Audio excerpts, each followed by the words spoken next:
minute or so and keep admitting people in.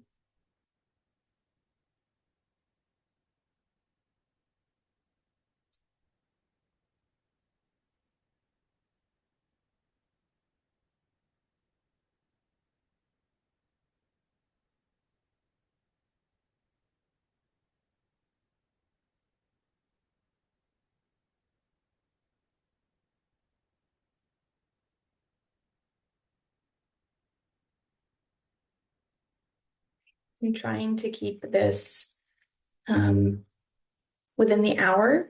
I'm going to go ahead and get started. The meeting is already recording.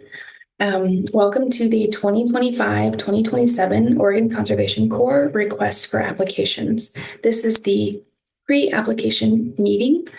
We're hosting this meeting via Zoom. That means your standard Zoom options are available for those that are less familiar with Zoom. At the bottom of your screen, you should see most of your options. This includes your audio, your video, participants, chat, reactions, etc. But the thing that I wanted to point out the most was closed captions. I've included the closed captions to be on during the recording, but I will be sure to review those before I post this recording online. Sorry, I'm still adding people in. My apologies for sending out this notice so late in compared to when the RFA was posted. We had a bit of a miscommunication with procurement, but we are rolling with it. And since it's recorded, it feels that people still have the same access. So with that, once again, this is the Oregon Conservation Corps request for proposals pre-app meeting. If this is not where you're meant to be, I'm not hurt if you need to leave. And I'm Hillary Blackstone. I am the grant administrator for Oregon Conservation Corps. And today is October 8th. The purpose of this meeting today is really to help folks navigate where to find access to the request for applications, which I will be calling RFA for most of this meeting today.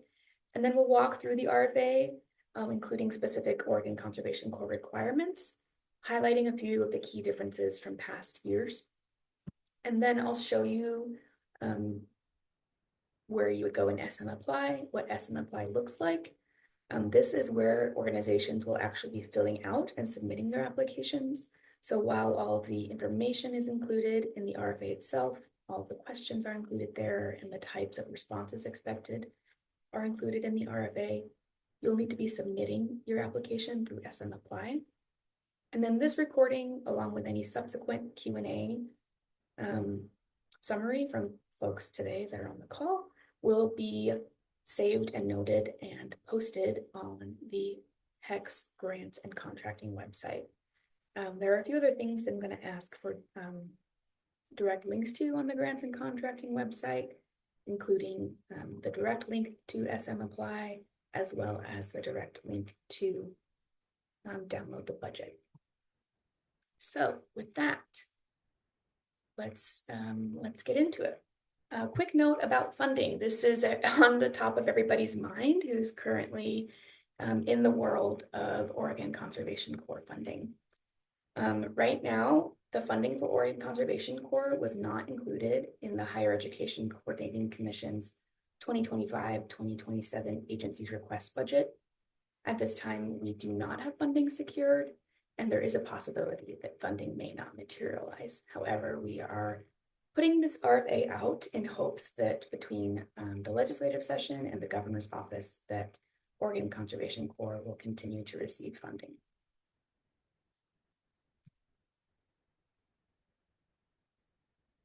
So let's get into the basics of the RFA. I should note, as is listed here, that these slides reference the RFA, but the full RFA should be reviewed, utilized, and complied with, even if I accidentally omit something in this review today. And these are real pictures of our current and past youth, so please make note of those because it's really fun to see actual people. As far as RFA access goes. The RFA is posted on the HECS grants and contracting webpage. I'm going to pull that up really quick just so that folks have a chance to see where that is. And if I've actually prepped it to look like from the beginning of most people's world, which is Google. So if you type in HEC grants, you should be able to see one of the top results should be grant and contract opportunities. If you click that, it will take you to this page. You'll see the HEC logo in the top left-hand side of the page. And this essentially takes you to all of the current grant opportunities. However, right now, Oregon Conservation Corps is the only one. So you'll click on where it says Request for Applications, Oregon Conservation Corps program, and then scroll down and you'll click this other link below, which says 2020 or it says 24-048 RFA Oregon Conservation Corps. And I'm listed as the single point of contact. That will take you to this document. This is where all things Oregon Conservation Corps RFA should live. So all these other things that I'm saying that I'm going to try to get posted as direct links on the grants and admin page are already included somewhere in the RFA. So let's walk through a little of the RFA. For the sake of saving everybody clicking around, I've tried to screenshot a bunch of things to save in that PowerPoint to use instead of scrolling endlessly, as I tend to do. However, one of the main things that you'll be looking for in the RFA is the application link to SM Apply, and that is on page 9. So bear with me as I scroll just once down to page 9. I didn't miss it. Okay. Just kidding. Page 8. Sorry. Under application and submission evaluation criteria, this link here takes you to SM Apply directly. That is where you'll be filling out and completing your application. And that is what this link is here as well. And I will also post this PowerPoint to the grants and contracting page as well. Some key dates that you'll see in the RFA are November 1st is the actual day that the RFA opens. So you might have already clicked into SM Apply and then said to yourself, how do I get there? And that is because the RFA is not technically open for applications until November 1st. We have the application closing on February 28th, 2025. The open time is technically 3 a.m. On November 1st, and the closing time is technically 11:59 p.m. on February 28th. The next most important date to folks on this call interested in applying for Oregon Conservation Corps funding is April 30th. That is when we intend to have letters of intent to award or letters of intent to not award drafted and hopefully sent out to folks. June 30th is the date that we should know by our all of our funding. So whether that is something that the governor's office moves forward or the legislature moves forward, that is the date that we would absolutely know by. So we would be able to start releasing contracts and talking through contracts with folks. I should say, technically the word for Oregon Conservation Corps contracts is agreements. These are agreements that we have with you as a partner entity. And then the start of any performance or any project would be July 1st. Oregon Conservation Corps is tied to the biennium, so that would be July 1st, 2025 through June 30th, 2027. Here's a quick overview of OCC for those that may not be as familiar as others. OCC was established in the 2021 Legislative Assembly. Grants are awarded to or are eligible to be awarded to organizations, public entities, and sovereign nations across the state to aid in reducing wildfire risk to communities while offering paid work experience, job training, skill development, and forest-related or rangeland-related career path training. And therefore, the purpose of OCC is to reduce the risk of that wildfire poses to communities and critical infrastructure, help to create fire-adapted communities, and engage youth and young adults in workforce training. And the definition of youth and young adults in OCC's lens is 16 to 26. This means that in order for somebody to be considered a youth participant, they would need to be between those ages. However, OCC can still fund salaries for folks that are older than 26 years old. Some key differences from previous RFAs. As you might have noticed in the key dates slide, we have essentially only one application window. So that is November 1st through February 28th. And we are doing this because we received a lot of feedback from reviewers and our board last year that it was really hard to determine applications and the amount of awards when we were doing monthly reviews and monthly analysis. That became really confusing for folks. So this year we are doing one larger application window. It's over 90 days. The scoring rubric has been updated to better reflect application questions directly, and I'll show you guys that as well. A portion of the scoring, just 20 points of the overall score out of 100, will be reviewed by state staff with specific expertise. And this was something that was suggested by review panelists. And again, I'll point out what those distinctions are. This year, entities can only receive one award. In past years, we allowed people to apply multiple times and receive multiple awards. Again, because we're only doing one application window, it makes sense to restrict entities to only receiving one award. And then the maximum amount of those awards has been adjusted to 1.4 million. Technically, this is a reduction to past entities that had applied for and received multiple awards. So an example of the past is that an entity might have applied once and received $1 million.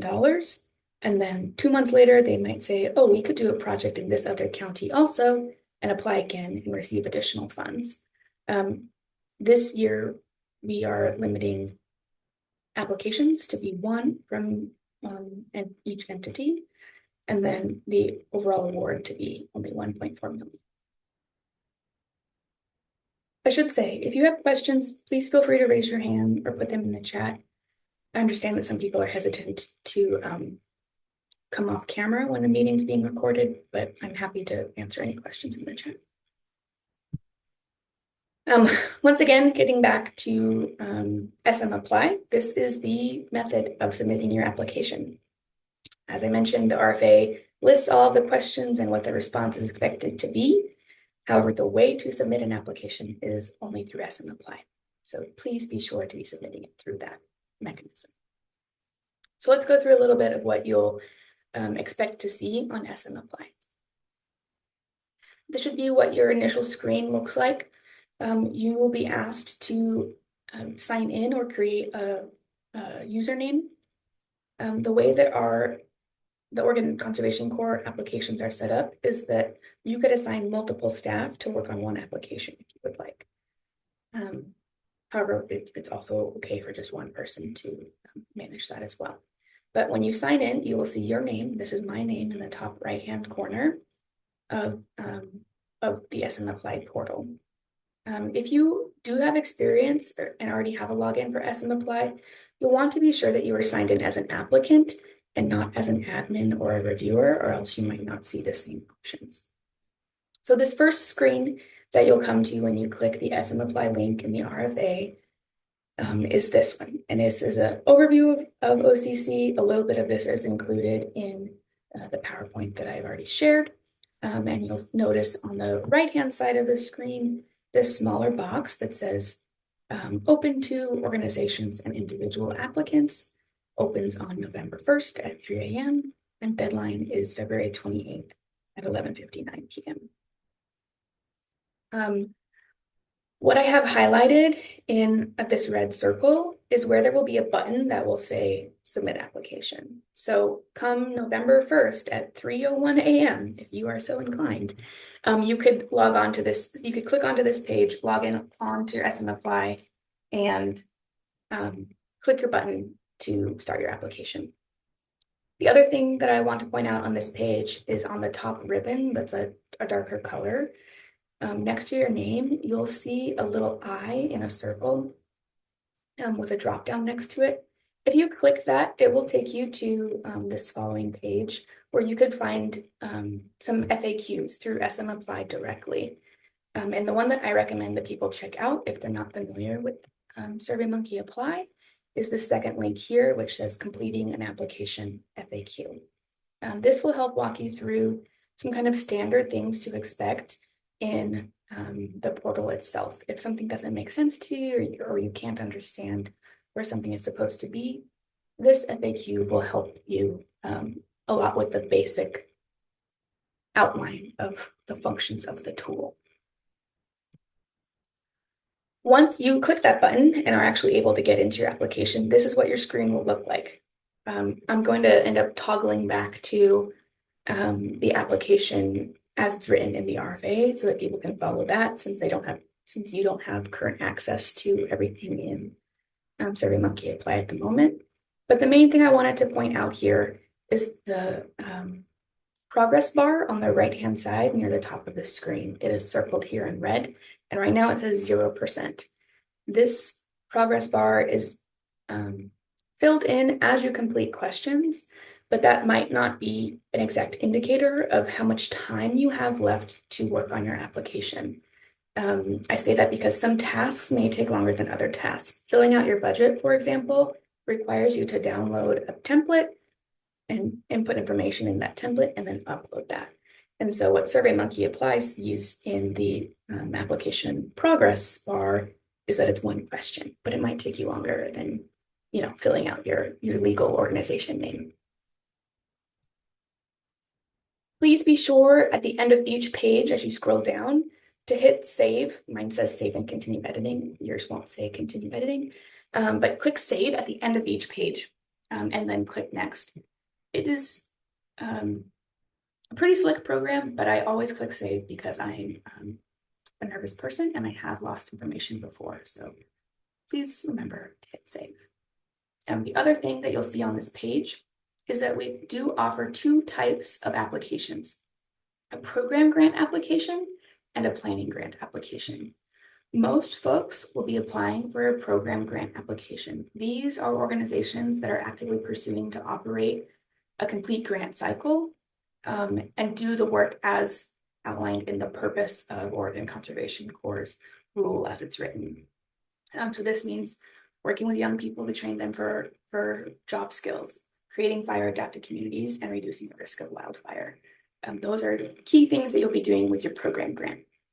A planning grant application means that your organization is interested in pursuing this type of work, but you might not quite be ready to pursue a full program application.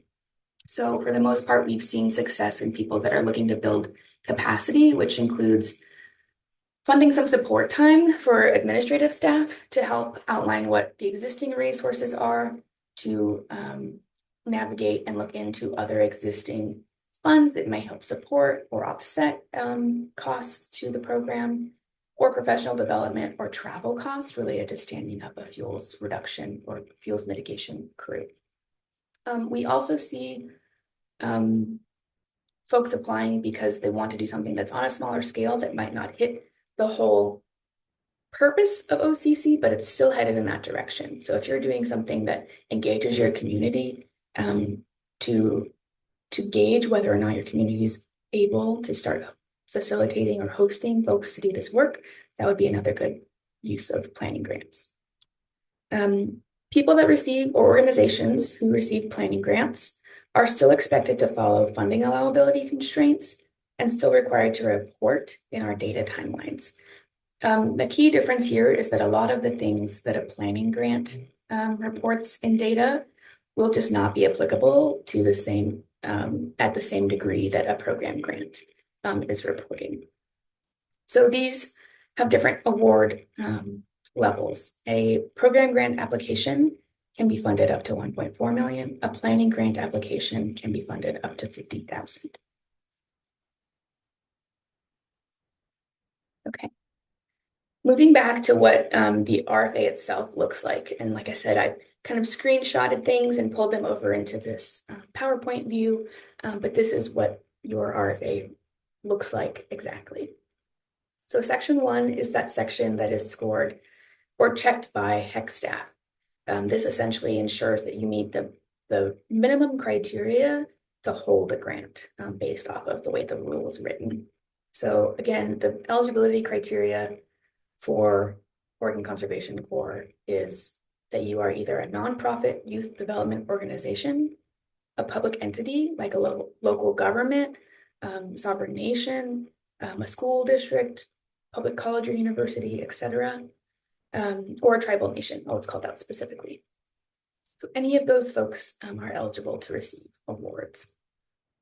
If you do not currently meet any of those eligibility criteria, you could potentially partner with an eligible entity and complete the work with them in partnership, but they would have to be the organization that's applying for the grant and holding the risk related to the grant. And then we ask for the following eligibility criteria to be met. I'm going to skip through that. Section 2 is kind of what we consider the application fundamentals. This is a section scored by HEC staff and or other state entity staff that have specific expertise or knowledge of these areas. This is something that past review panelists asked us to shift to since they felt like they might not be qualified to report with the same fidelity as far as scoring these things. So you'll see later on in the scoring rubric how these are kind of summarized. It really does look like a lot of questions, but ultimately it's 20 points of your overall application are included in what is scored by HEC staff. These deal with budget. What is the budget that you are requesting? What is the minimum award that you would consider feasible to operate? And then it asks for that downloaded budget template and any budget narrative that you have that you think helps to provide context to your budget request. We ask about your capacity and partnerships, things like, do you have previous experience with youth workforce development or wildfire and fuels reduction programs? How have you engaged with other people in your community to inform some decision making, so on and so forth. And then we ask about participants and location. While this is very much project-based work because we are restricted to doing treatments in the wildland-urban interface, we are a workforce development program. So we do want to know about who you're intending to serve, what wraparound supports or other workforce opportunities you might be able to help provide to those youth participants. And then finally, we ask for location. We ask for location in a few different ways because it helps us understand potential overlap of other applicants and folks that are operating grants. So we ask for screenshots from the Oregon Wildfire Risk Explorer map, which I'll show you on the next page. The other things you'll look for are what types of treatment are you proposing to happen in these areas. So here's a screenshot from what the current Oregon Wildfire Risk Explorer map looks like.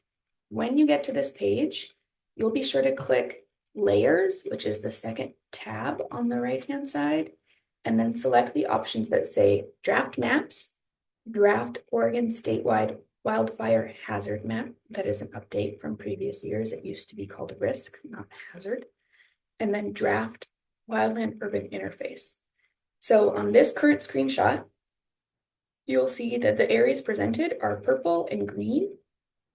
If you were to click on the map, actually in your browser, it would come up with and give you details for that area, and I can show you that in a moment. But green is essentially low hazard, purple is moderate hazard, and orange is high hazard. The areas that we will be prioritizing funding are moderate and high hazard. And we expect that people will be submitting for their treatments to take place within the wildland urban interface, which is essentially all these little areas that are kind of circled with a darker fill in. So let me show you real quick what that looks like on the map itself.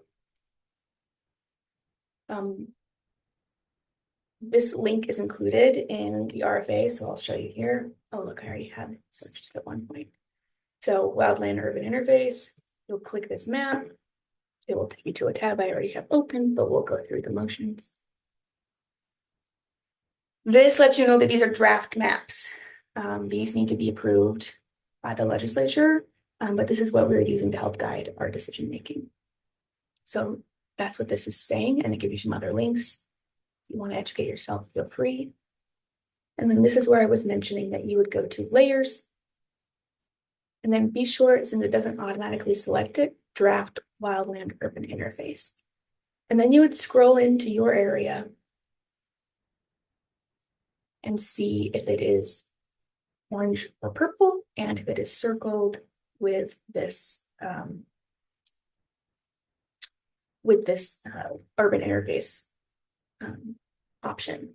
You can adjust with these dots on the right-hand side of those drafts, the transparency. So I like to make, this is just everyone's preference, I like to make the wildfire hazard map a little more transparent so that it's easier for me to see the dark circles that are considered wildland urban interface.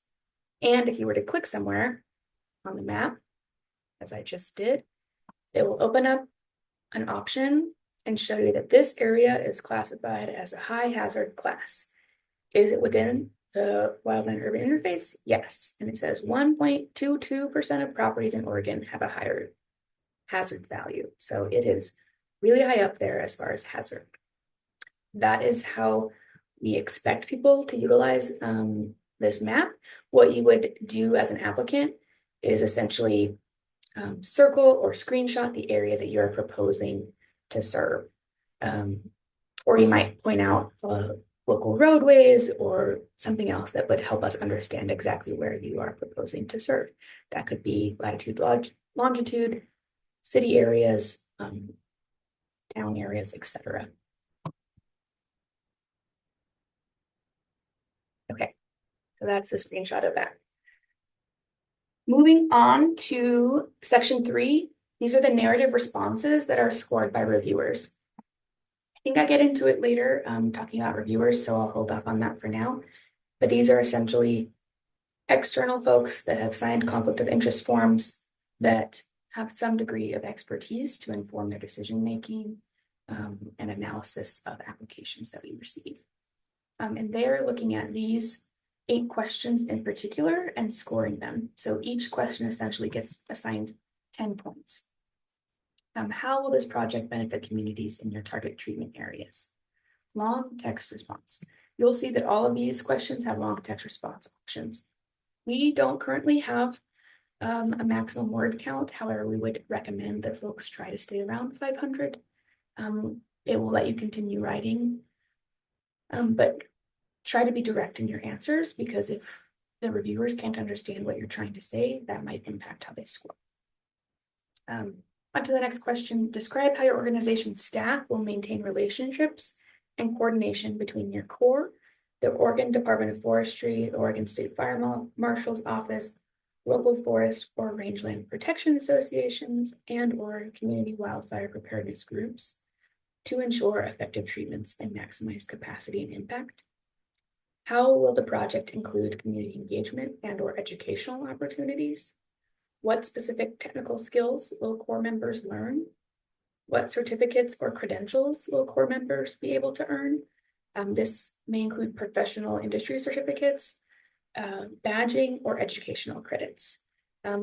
Something that we see a lot is driver's licenses being earned. So that is something that a lot of young people need in order to continue on their professional career, especially in natural resources.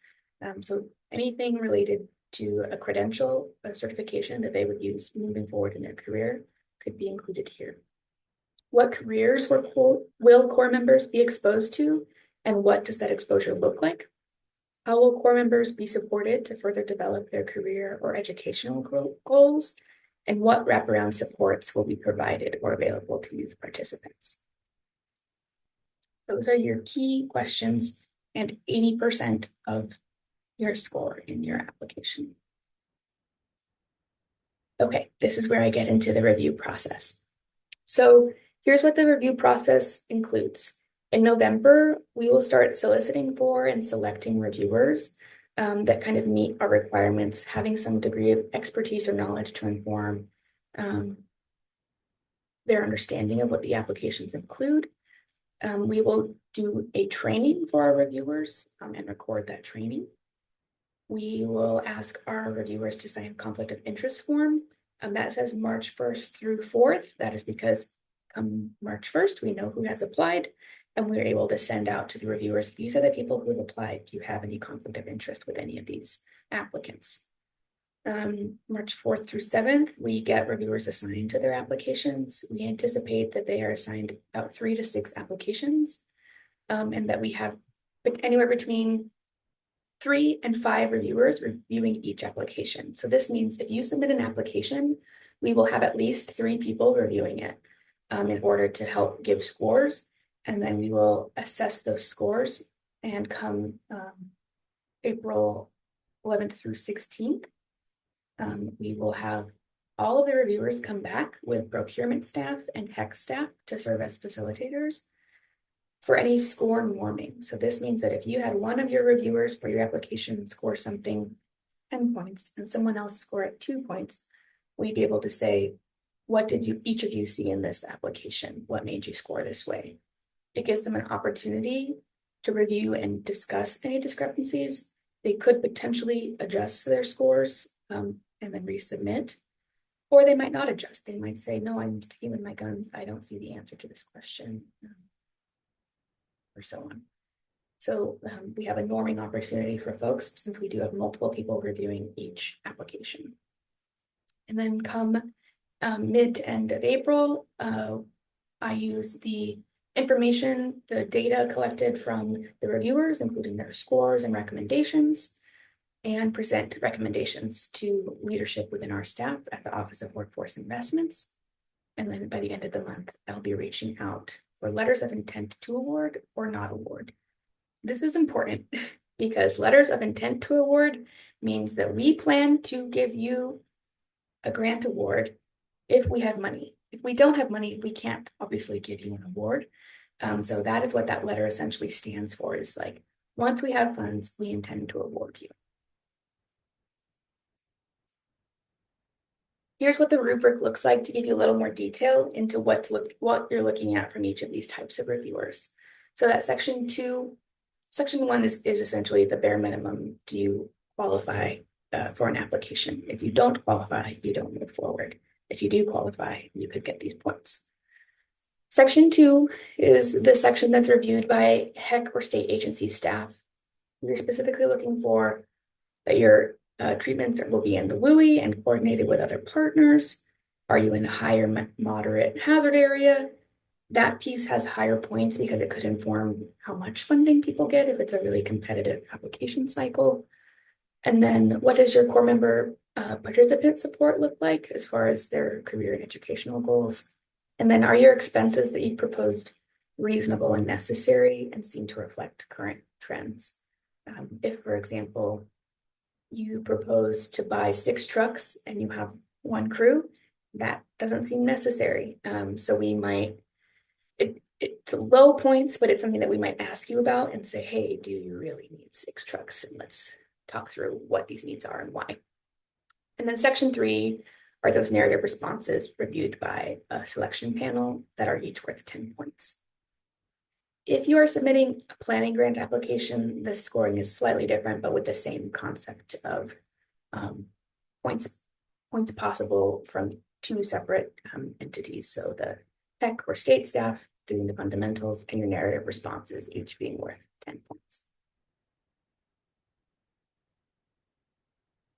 This year, something new that we are offering to our applicants is technical assistance providers. You may have seen, if you've been applying for other state grants especially, which I hope you are, because I think you all see a need for this, other agencies see a need for this work, and we're seeing the strength that braiding funds can accomplish. We have taken note from our other agencies that they are offering technical assistance providers to assist in grant applications. We wanted to apply that same opportunity to our applicants. So this means that this year we now have 2 hours of support for every applicant. So you might choose to use this for your first draft review, for final draft review, or for general advice. It is recommended if you plan to work with one of these technical assistance providers that you contact them early in the application process And then I've listed the providers here, but they're also on, I believe, page 2 or 3 of the RFA itself. Each of these organizations has already been pre-vetted and selected through the Higher Education Coordinating Commission, and they've served on other grants, including Future Ready. But they bring different strengths and expertise, so you might want to look at each of them to determine who fits you best if you do plan to utilize a technical assistance provider.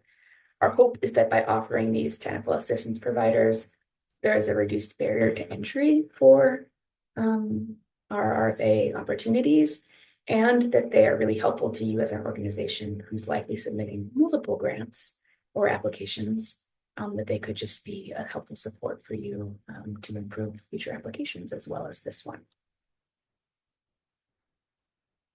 All right. Wow, I really flew through that. Once again, I'm Hillary Blackstone.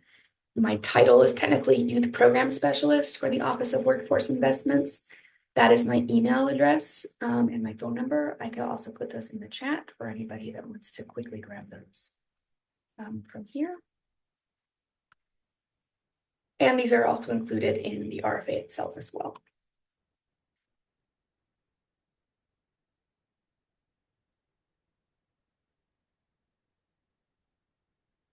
Oh, I have only been sending chat things to waiting room participants. Here we go.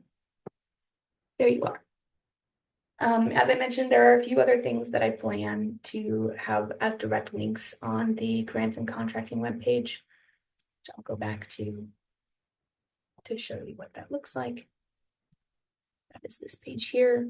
We will add additional links in this section. Those links that I plan to add are the recording of this meeting, a link to the PowerPoint that I just showed everybody, a direct link to SM Apply, and a direct link to the budget template, which does remind me that I should have showed you that template. If anybody doesn't already do it, if you click Control F, you can search the application or the RFA for pieces of the application that you're looking for. So let's go to budget. If you click this 25-27 OCC budget template, it will take you to a drop box. The sections that are highlighted are the sections that you would be entering information into. This just shows you everything because it's a Dropbox document, but you'll essentially click download and then you'll download your own copy onto your computer or shared drive or whatever, enter your information and then upload it completed into SM Apply. If you have technical questions or need for support like that you don't see answered in SM Apply's FAQs, please feel free to use my contact information, which I posted here, to ask me or verify how to do that. I'm happy to assist in things like that help you complete your application. For questions that you have specific to wording, or if you think something seems eligible or answers the question correctly, that's when you would be contacting a technical assistance provider to help you. I should note, those people are on the HECS dollar. Those folks are paid at a standard rate that will come out of Oregon Conservation Corps' administrative side of things. So not the grant competitive, all that pot of money, but on my side of things. So utilize them, but utilize them wisely. They will be no cost to you. I will point out before I navigate away from this that I have edited this template slightly so that if you do have a sub-grantee that you plan to submit an application with, you may also include their details in here as well. If you do not have a sub-grantee, you will not be filling out columns E or F. You would only be filling out the first two highlighted columns here, which says applicant cost description and applicant budget. Everything that is not yellow is either something that you don't need to edit or something that has a formula attached to it. Again, if you notice a formula is messed up or something to that effect, that would be a call me situation. Yeah, so that is the budget, and this is your RFA. Are there any questions today?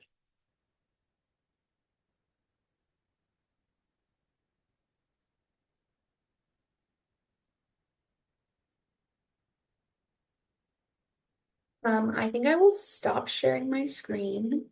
But before I do, I'm gonna make sure that I post these in the chat for quick access to you all. That's webpage in the chat. RFA in the chat.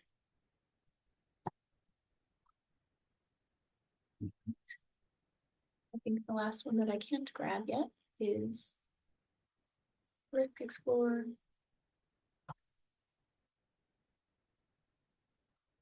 Please let me know, you guys, if you have any questions, even if you just are looking to get more information about the technical assistance providers. I'm happy to help. Oh, and then the application portal is on page 8. Awesome. Okay, well, I will get this transcribed accurately and saved and posted on the website. Thank you all for attending. Take care.